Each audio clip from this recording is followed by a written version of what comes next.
Viral foto seorang wanita berhijab pergi nonton di bioskop dengan kostum Spider-Man. Sosok wanita itu terungkap pada cuitan akun Twitter @BuzzLanier.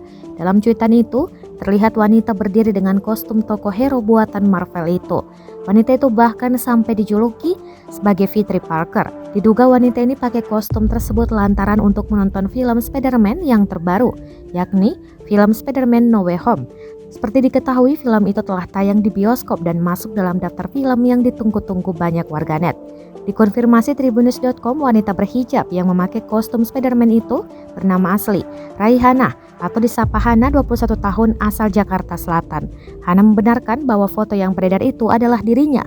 Dia menceritakan saat itu dirinya sedang mendatangi acara premier tayangnya film Spider-Man No Way Home pada Selasa 14 Desember 2021 lalu di Gandaria City. Hana menemani kekasihnya Diki yang merupakan anggota komunitas Spider-Verse Indonesia.